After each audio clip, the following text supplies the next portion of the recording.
De volta com o programa Fala Doutor. Estou aqui entrevistando hoje o médico urologista, não me desculpe. Ele é radiologista, né? Termina com ista.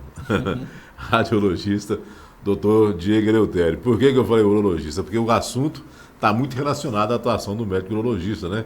A gente está falando aqui sobre câncer de próstata, mas o doutor Diego, como radiologista, também tem a mesma propriedade para poder abordar este tema. Doutor Diego, tem aqui uma pergunta muito bacana. Deixa eu achar aqui. Cadê? Ah, tá. Boa noite, o Matheus Dias do Todos os Santos. Boa noite, excelente programa.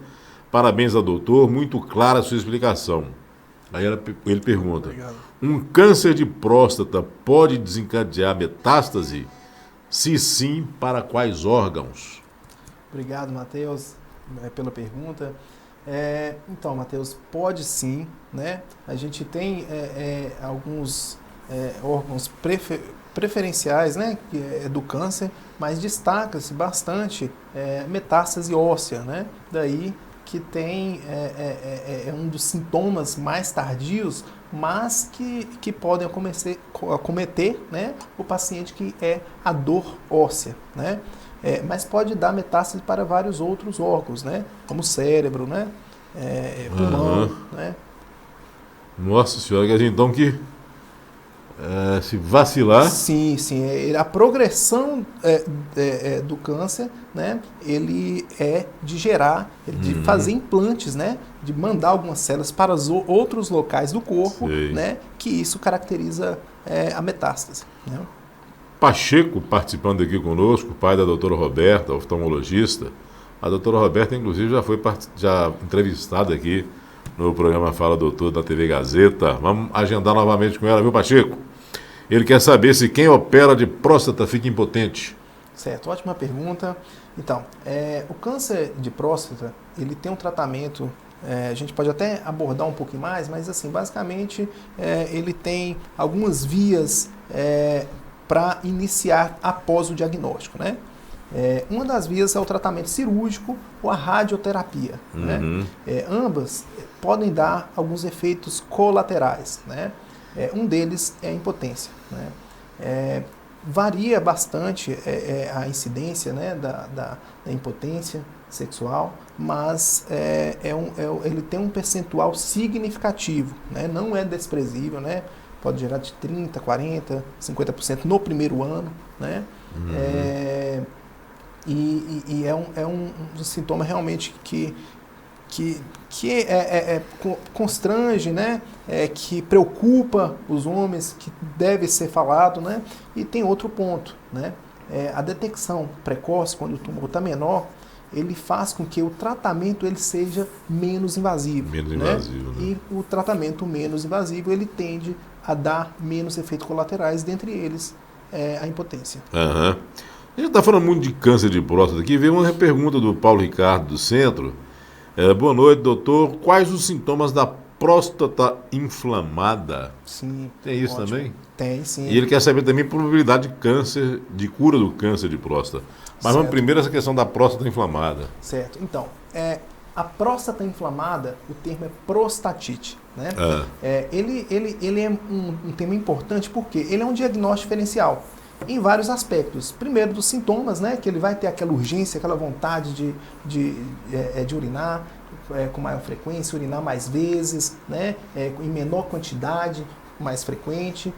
Mas tem outro lado, ele também pode elevar o PSA, né? Quando a gente fala no PSA, que é uma enzima que a próstata produz, é um antígeno prostático específico. Então, só a próstata produz essa enzima, né? Só que ela não apesar dela ser específica da próstata, ela não é específica do câncer, né? Então, várias situações que podem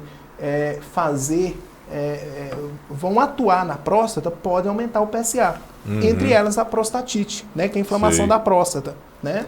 O próprio aumento da próstata benigno, ele pode também aumentar o PSA. Né? Então são fatores que podem confundir. Inclusive, quando a gente vai fazer exame de sangue, e se há o pedido de PSA, Inclusive, há uma recomendação, eu sei que nos laboratórios sempre falam, né? Se você vai fazer exame de sangue e tem que pedir PSA, você não pode ter andado a cavalo, nem andado de bicicleta, nem ter feito relações sexuais nos 3 dias que antecedem o exame. É isso mesmo, doutor? Exatamente, Afonso. É exatamente essa recomendação. E justamente por isso pode falsear esses fatores, né, de manipulação, né, da próstata, andar a cavalo, moto, bicicleta, né, atividade sexual. Ela pode fazer com que essas enzimas elas vão mais para a corrente sanguínea e aumente de uma forma transitória, né, o PSA, mas que vai falsear o exame. A interpretação do exame vai ficar prejudicada. Como diz o povo na roça, você não pode andar de a cavalo. Exato. Doutor, a Maria Amélia do Delfino Magalhães, uma mulher participando, um tema bastante importante. Sim. Obrigado pela participação, Maria Amélia. Ela quer saber aqui, o câncer de próstata causa dor? Quais os sintomas? Sim. Maria, importante a participação feminina também, né? Porque eu acho que a mulher ela tem um poder, às vezes, de convencer o marido, os filhos, né? Quem está envolvido até maior do que o próprio homem, para tentar convencer. Mas vamos lá, a sua pergunta. Então, o câncer de próstata ele vai causar dor em estágios mais avançados, né? Inicialmente, ele não causa dor quando ele é pequeno, ele está restrito à sua próstata, ele não vai causar dor, mas com o avançar da doença, seja localmente, a próstata ela pode extrapolar os limites dela, pegar alguns nervos que estão próximos, né, e provocar dor, ou através de metástase, né, vai dar uma metástase óssea, isso pode provocar dor, né? Então isso são casos mais avançados. Casos iniciais não causam dor, né? Daí a importância do rastreamento para pacientes justamente assintomáticos, né? Que não estão sentindo nada, mas que podem beneficiar de um diagnóstico precoce. Uhum. O Júlio, aqui lá do Residencial Sul, doutor, mandou sua pergunta, interessantíssima, né? Faz a pergunta para mim, mas eu vou direcionar para o doutor. Certo. Viu, Júlio? Afonso, boa noite. Por que é tão difícil conseguir consulta ou exames via SUS, já que a ocorrência de câncer de próstata é tão acentuada? Sim, realmente é muito pertinente essa pergunta dele. A gente, de fato, tem uma necessidade maior desse atendimento no SUS, né, devido à importância, né? É sempre uma busca que a gente tem que ter das autoridades, né, de ter essa cobertura maior de especialistas na área, né, para que possa atender essa demanda da população. Como assim, alternativa para quem tem condições, hoje a gente tem talvez outras opções um pouco mais acessíveis, né, para quem não tem esse acesso direto. Mas realmente eu acho que é muito válido essa interrogação dele e abre aí uma demanda, né, para nossas autoridades. Doutor, vamos embora dar sequência aqui, porque a gente falta ainda falar do diagnóstico. Dos exames, sim. Os exames e depois o tratamento, né? Sim. Então vamos lá, dá tempo ainda nesse bloco a gente falar um pouco aqui sobre os exames que vão detectar o câncer de próstata. Então, o que acontece? Vamos pegar um caso típico, né? O paciente mais de 50 anos vai iniciar o seu rastreamento através do toque retal e do PSA. A alteração ou do toque ou do PSA ou dos dois, ele pode indicar um avanço nessa busca, né, do procedimento. O que tem feito, né? Normalmente, o que era feito antes, Afonso? Antes, todos esses pacientes iam diretamente para a biópsia, né? E a biópsia, ela historicamente, ela sempre foi de uma forma randômica. O que isso quer dizer? Ela é feita de forma aleatória, tá? A próstata, eles disparam várias vezes para pegar vários pedacinhos da próstata, de forma aleatória, né? De uma forma que a gente, em algum desses disparos, alguns deles podem pegar um tumor. Isso quer dizer assim, é feito às cegas, né? O que é um grande avanço que teve, que é um marco muito importante para o câncer de próstata, veio o advento da ressonância magnética. né? A ressonância magnética, ela atua em vários campos, né? Do diagnóstico, no acompanhamento e após o tratamento, né? Então, a ressonância hoje, ela ajuda bastante o médico, o urologista, a detectar esse tumor, estadiar, o que quer dizer isso? De delimitar até onde está indo esse tumor, e além disso tem uma capacidade de falar se essa doença ela tem uma importância clínica. Por quê, Afonso? Tem casos hoje do câncer de próstata que, apesar de ter o câncer, ele não tem uma importância clínica, né? É até um desafio que a gente tem hoje.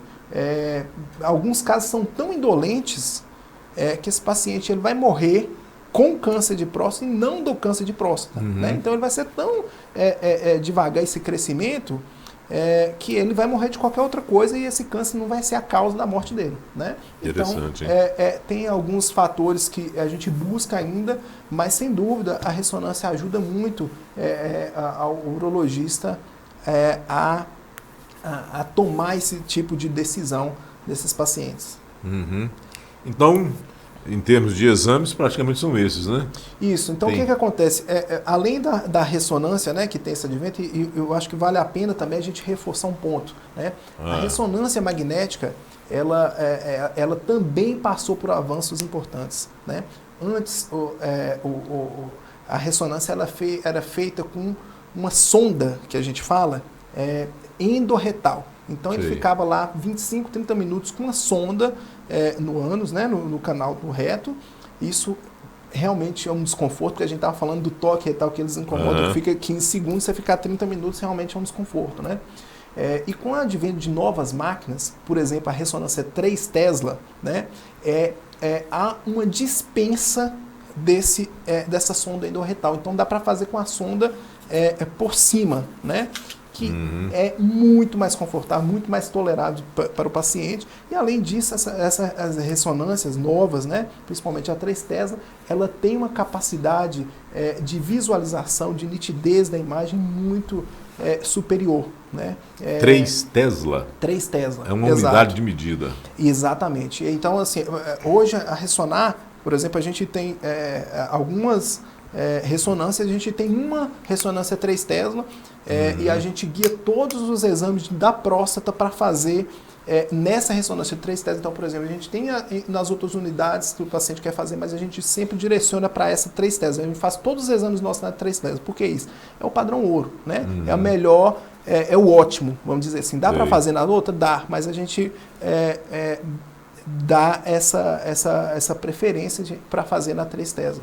Interessante o porquê eu perguntei 3 Tesla, unidade de medida, porque Tesla, hoje inclusive, já tem até um carro elétrico de um dos maiores milionários do planeta, Sim. Que é o Tesla, e é um sobrenome de um dos maiores gênios da história da humanidade, que foi postergado, né? E agora parece que a humanidade está resgatando. Foi o gênio mais injustiçado da história da humanidade, o Nikola Tesla, né? Se você tiver curiosidade, pesquise aí para você ver. Praticamente, se você está tendo a oportunidade de nos assistir aí, agradeça muito ao Nikola Tesla. Sem dúvida. Pela grandiosidade do legado dele para a humanidade. Doutor, vamos a mais um intervalo, o último, e daqui a pouquinho a gente retorna com o bloco final do programa Fala Doutor. Dá tempo ainda de você mandar a sua pergunta. Já, aguarde.